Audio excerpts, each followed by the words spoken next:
बहुत समय पहले की बात है। एक छोटा सा नगर था। उस नगर में एक बहुत ही धनी सेठ रहा करता था। उस धनवान सेठ के पास कहने को सब कुछ था, किसी चीज की कोई कमी नहीं थी। उस धनवान सेठ ने अपने जीवन में बहुत बड़े बड़े मुकाम हासिल किए थे। उसने अपने जीवन में कई सफलताएं प्राप्त की थी। वह जिस नगर में भी व्यापार करने जाता, वहां पर भी उसे सफलता मिलना निश्चित था। वह अपने जीवन में कभी भी हारा नहीं था। उसका व्यापार भी खूब जोरों शोरों से चल रहा था। उसके पिताजी ने उसे ऐसी 4 बातें बता रखी थी जिसका वह नियमित पालन किया करता था और उन्हीं बातों का अनुसरण किया करता था, और उन्हीं बातों की वजह से उसका जीवन बड़ा ही सुखमय था। वह जीवन के हर क्षेत्र में सफल था। ऐसे ही काफी समय बीत गया और अब वह धनवान सेठ काफी बूढ़ा हो चुका था। अब उसे लगने लगा था कि मेरी मृत्यु बहुत नजदीक है, मेरी मृत्यु कभी भी हो सकती है। और वह जानता था कि उसका बेटा बहुत भोला है, बहुत नादान है, उसे अभी दुनियादारी की समझ नहीं है। इसलिए उसने अपने बेटे को अपने पास बुलाया और अपने बेटे से कहा, बेटा, मैंने अपने पिताजी से 4 बातें सीखी थीं और उन्हीं बातों को मैंने अपने जीवन में उतारा। उन्हीं के अनुसरण की वजह से आज मैं अपने जीवन में इतना सफल हूं, अपना जीवन सुखमय पूर्वक बिता रहा हूं। उन्हीं बातों की वजह से आज मैं इतना सुखी हूं, संतुष्ट हूं और इतना धनवान हूं। ना ही कभी मुझे कोई बीमारी हुई और ना ही मुझे कभी कोई धन की कमी हुई। और तुम देख ही पा रहे हो कि मैं इस नगर का सर्वश्रेष्ठ धनवान हूं। लेकिन आज मेरे पास जो कुछ भी है मैं उससे संतुष्ट हूं, मैं खुश हूं। लेकिन मैं चाहता हूं कि तुम मुझसे भी आगे बढ़ो, तुम और नाम कमाओ, तुम और धन कमाओ, लोग तुम्हारे बारे में जाने, तुम्हें पहचाने, क्योंकि हमारा समय कुछ और था और तुम्हारा आने वाला समय कुछ और ही है।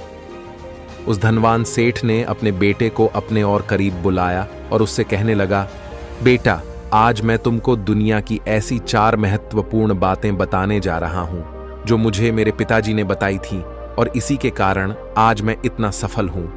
यदि तुमने इन सभी बातों को अपने जीवन में उतार लिया, इनका नियमित तौर पर पालन किया, इनका अनुसरण किया, तो तुम भी अपने जीवन में बहुत धनवान बन जाओगे, अपने जीवन को बहुत सुखमय तौर पर बिताओगे। इन बातों के अनुसरण से ना तो तुम्हारे घर परिवार में कोई दुख आएगा और ना ही तुम्हारे व्यापार में कभी कोई परेशानी उत्पन्न होगी।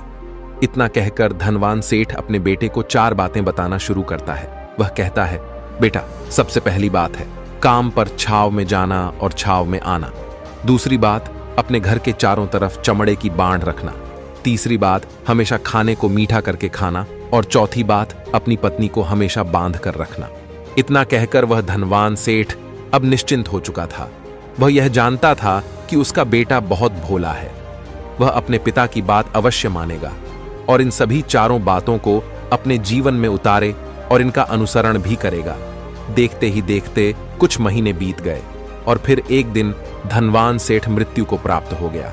अपने पिता की मृत्यु के बाद उस धनवान सेठ के बेटे ने उन सभी 4 बातों को एक कागज पर लिख लिया ताकि वह उन्हें भूल ना जाए, और उन्हीं बातों को वह अपने जीवन में उतारने लगा। उन 4 बातों का अनुसरण करने लगा। सबसे पहली बात जो उसके पिता ने उससे कही थी, छाव में जाना और छाव में आना, तो उसने अपने घर से लेकर अपनी दुकान तक पूरे रास्ते पर एक टेंट लगवा दिया, क्योंकि उसके पास पैसा तो बहुत था और उसे कोई रोकने वाला भी नहीं था। जब भी कोई उससे पूछता कि आखिर तुमने ऐसा क्यों किया, तो वह उसके जवाब में बस इतना ही कहता कि मेरे पिताजी ने मुझसे ऐसा ही करने को कहा है। इसके बाद उसने अपने पिता की अगली बात का अनुसरण किया। उसने अपने घर के दोनों तरफ चमड़े की एक दीवार खड़ी करवा दी। इसे देखकर आसपास के लोग बहुत क्रोधित हो गए। वे लोग उससे झगड़ा करने पर भी उतर आए। कई लोगों ने तो यह तक कह डाला कि आखिर तुमने ऐसा क्यों किया, चमड़े की बाड़ तुमने क्यों खड़ी करवा दी, चमड़े से बहुत बदबू आती है और इससे हमें तकलीफ होती है, इसे आज ही निकलवा दो। लेकिन कोई उसका कुछ भी ना बिगाड़ सका, क्योंकि उसके पास बहुत पैसा था। इसलिए कोई भी व्यक्ति उसका ज्यादा समय तक विरोध ना कर सका, और उसने भी मन बना लिया था कि वह अपने पिता की सभी बातों को पूरे दिल से मानेगा। उसके पिता ने उसे तीसरी बात कही थी, खाने को मीठा करके खाना, जिस कारण वह अपनी पत्नी से हर रोज खाने में कुछ मीठा ही बनवा आता था। कभी सेवियांज, कभी हलवा, तो कभी मिठाइयां, हमेशा यही सब खाता रहता। और उसके पिता ने उसे चौथी बात कही थी, अपनी पत्नी को हमेशा बांध कर रखना। जिस कारण वह हर रोज अपनी पत्नी को रस्सी से बांध कर रखता था। ऐसे ही कई दिन बीत गए और देखते ही देखते अब वह सेठ के बेटे का जीवन धीरे धीरे बर्बाद होने लगा था, क्योंकि उसने अपने पिता की सभी बातों का गलत मतलब निकाला था और वह उसी के अनुसार उनका पालन कर रहा था। देखते देखते उसका उतना बड़ा व्यापार अब ठप होने लगा था। उसके यहाँ पर ग्राहकों की संख्या कम होने लगी थी, क्योंकि जब उसका मन करता तब वह दुकान जाया करता और जब उसका मन करता तो वह दुकान से वापस घर लौट आता। उसका अपने पिताजी के इस कारोबार में मन नहीं लगता था। इस कारण उसके सारे ग्राहक अब उससे नाराज होने लगे थे। उसके सारे ग्राहक अब एक एक करके उस दुकान को छोड़ते चले जा रहे थे। इस तरह उसका पूरा व्यापार अब ठप हो चुका था। जिस व्यापार को खड़ा करने में उसके पिताजी ने खून पसीना एक कर दिया था, उस व्यापार को उसने कुछ ही महीनों में पूरी तरह से बर्बाद कर दिया था। अब उसका धंधा बहुत कम हो चुका था, जिस कारण वह बहुत परेशान रहता था, वह बहुत चिंतित रहता था। और इसके साथ ही उसने अपने घर के चारों तरफ चमड़े की दीवार खड़ी करवाई थी। उस कारण आसपास पर बहुत गंदी बदबू फैल चुकी थी। इसलिए जो भी उसके आसपास रहते थे उन सभी ने वह घर छोड़कर कहीं और पर अपना बसेरा बसा लिया। चमड़े की बदबू के कारण अब उसके घर में भी कोई नहीं आता था। यहां तक कि उसके मित्र और रिश्तेदार भी उस घर में आने से कतराते थे। लेकिन अब भी उसे समझ नहीं आ रहा था कि आखिर यह सब हो क्यों रहा है। वह बहुत परेशान रहने लगा था और वह हमेशा मीठा भोजन किया करता था, जिस कारण उसका वजन बहुत ज्यादा बढ़ चुका था। और इस मोटापे के कारण उसके शरीर में ना जाने कितनी सारी बीमारियों ने अपना घर बना लिया था। आए दिन उसके घर पर वेद आने लगे थे। इन्हीं कारणों से अब उसका पैसा भी इन चीजों में बर्बाद होने लगा था। और अपने पिता की चौथी बात उसने मानी थी, वह थी अपनी पत्नी को बांध कर रखता, जिसकी वजह से उसकी पत्नी उससे नाराज हो गई और वह घर छोड़कर अपने मायके लौट गई। उसने अपनी पत्नी को मनाने की कोशिश की, तरह तरह के उपाय किए, लेकिन उसकी पत्नी नहीं मानी। और वैसे भी कोई भी स्त्री ऐसे मर्द के साथ क्यों रहना चाहेगी जो उसे बेवजह ही बेबात पर बांध कर रखता हो। देखते देखते अब वह सेठ के बेटे का पूरा जीवन बर्बाद हो चुका था। ना तो अब उसके पास व्यापार बचा था, ना ही धन, ना ही उसकी पत्नी और ना ही वह रिश्तेदार जो पैसों के लिए उसके आसपास घूमा करते थे। और तो और अब उसका स्वास्थ्य भी ठीक नहीं रहता था, जिस कारण वह बहुत चिंतित रहने लगा था, बहुत परेशान रहने लगा था। उसे यह सब समझ ही नहीं आ रहा था, क्या हो रहा है और क्यों हो रहा है। इन सभी बातों को लेकर तो बहुत परेशान रहता और वह मन ही मन अपने पिताजी को कोसा करता और कहता, पिताजी, आपने तो मेरा पूरा जीवन बर्बाद कर दिया। आपकी उन 4 बातों के कारण आज मुझसे मेरा सब कुछ छिन चुका है। ना तो मेरे पास व्यापार रहा, ना ही धन दौलत, ना ही वह रिश्तेदार, ना ही मेरी पत्नी, और यहां तक कि मेरे स्वास्थ्य ने भी मेरा साथ छोड़ दिया है। आप ही के कारण आज मेरा पूरा जीवन बर्बाद हो चुका है। यदि मैंने आपकी वह 4 बातें ना मानी होती, यदि मैंने उन्हें अपने जीवन में ना उतारा होता, तो आज मैं एक सुखमय जीवन जी रहा होता। आपकी इन 4 बातों पर चलकर मुझे क्या मिला? मैंने एक आज्ञाकारी बेटे की तरह आपकी सारी बातें भली भांति मानी, उन पर यकीन किया, उनका अनुसरण किया। लेकिन मैं ही मूर्ख था जो मैंने आपकी उन बातों पर आंख बंद करके यकीन कर लिया। इतना कहकर वह फूट फूट कर रोने लगा। तभी उसे एक दिन पता चला कि उसके पास के नगर में एक साधु आए हुए हैं और वह साधु सभी की समस्याओं का हल बताते हैं। चाहे कैसी भी समस्या हो, वह उसका निवारण अवश्य करते हैं। यह सुनकर उसने सोचा कि चलो एक बार मिलकर देखता हूं, हो सकता है कि मेरी भी समस्या का समाधान मुझे मिल जाए। इस आशा के साथ वह उन साधु के पास पहुंचा। वहां पहुंचकर सीधा उनके चरणों में जा गिरा और जोर जोर से रोने लगा। वह कहने लगा, हे गुरुवर, अब आप ही मुझे बचा सकते हैं। मेरे पिताजी ने तो मेरा पूरा जीवन बर्बाद करके रख दिया। आज मेरी जो भी स्थिति है वह सब मेरे पिताजी के कारण ही है। मेरे पिताजी ने मुझे जैसा कहा मैंने वैसा ही किया। हमेशा एक अच्छे बेटे की तरह उनकी सारी बातें मानी, अपने सारे फर्ज निभाए। और देखिए मेरे पिताजी ने मेरे साथ क्या किया। मरते मरते भी वह मुझे गलत बात सिखा गए और उसका खामियाजा मुझे आज भुगतना पड़ रहा है, क्योंकि मैंने उनकी सभी बातों को अपने जीवन में उतारा, उनका अनुसरण किया। और देखिए आज मेरे साथ क्या हो गया। मेरा तो पूरा जीवन ही बर्बाद हो गया। मैं अब तक यह नहीं समझ पाया कि मेरे पिताजी ने मेरे साथ ऐसा क्यों किया। क्या मैंने उनके साथ कुछ गलत किया था? इतना कहकर वह उन साधु के सामने और भी जोर जोर से रोने लगा। तभी वह साधु महाराज उस सेठ के बेटे से कहते हैं, बेटा चुप हो जाओ, पहले मुझे अपनी सारी बात तो बताओ। आखिर तुम्हारे साथ क्या हुआ है? तुम इस तरह से क्यों रो रहे हो? तुम्हारी इस परेशानी का क्या कारण है?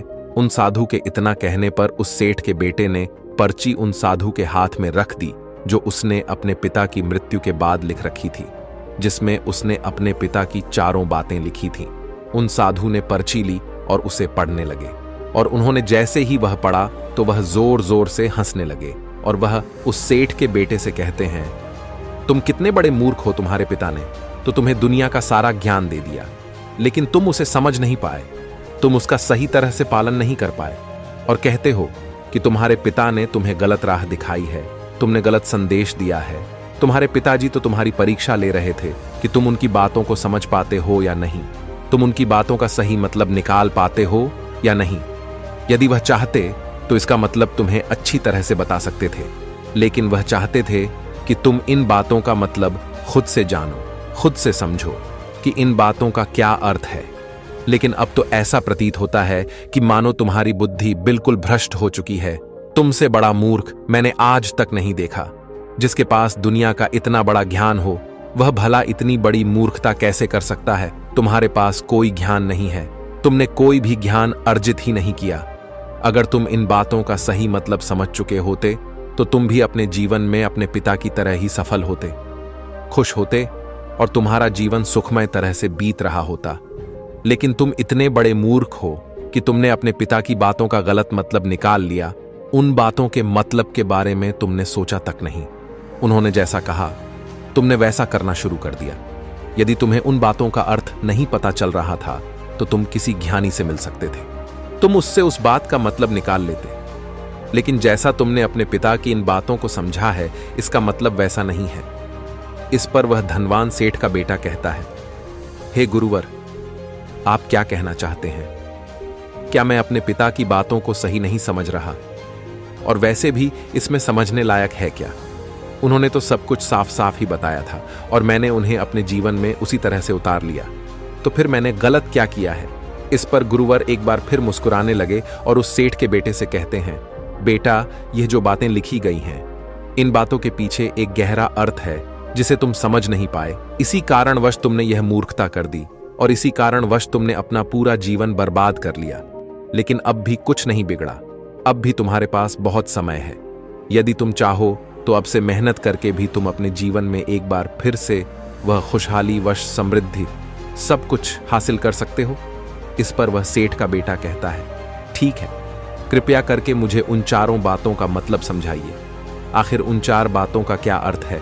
इस पर साधु सेठ के बेटे को कहते हैं, तुम्हारे पिताजी ने तुमसे कहा था, काम पर छाव में जाना और छाव में आना।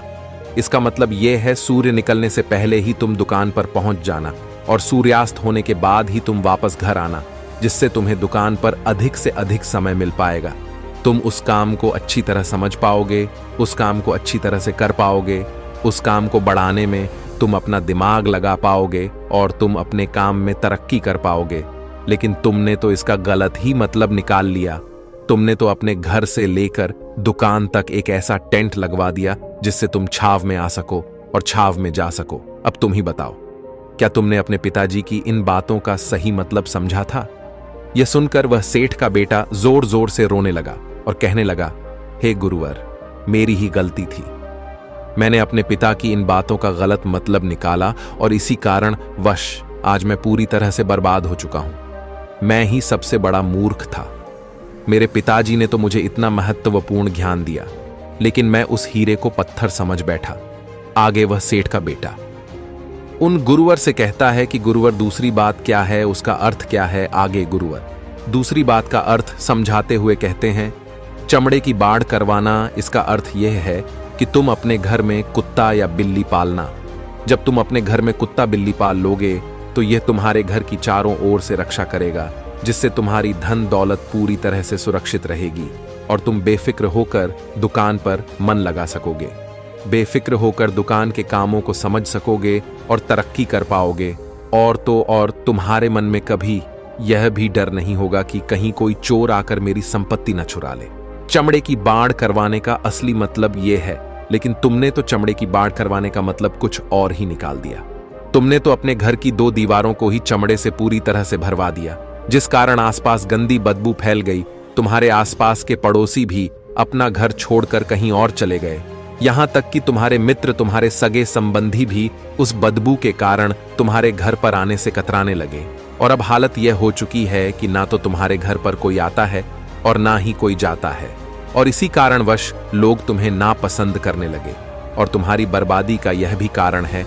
आगे सेठ का बेटा कहता है, हे गुरुवर, ये सब तो ठीक है, लेकिन ये खाने को मीठा करके खाना, इसका क्या मैंने इसका भी अर्थ गलत निकाला है क्या? मैंने तो अपने पिता की बातों के कहे अनुसार ही हर रोज मीठा खाया और आज देखिए मेरा शरीर कितना वजनदार हो चुका है, जिस कारण मुझे अनेक प्रकार की बीमारियों ने घेर रखा है।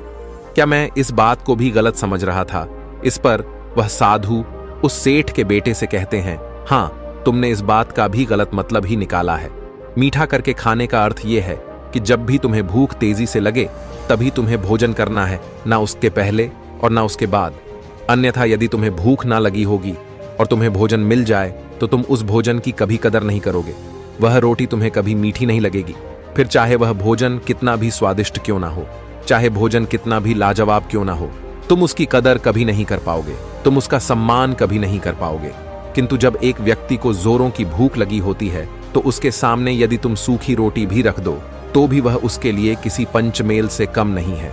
वह उसे प्रेम पूर्वक खाता है, उसका आदर करता है, उसका सम्मान करता है, और वह रोटी उसे मीठी लगती है।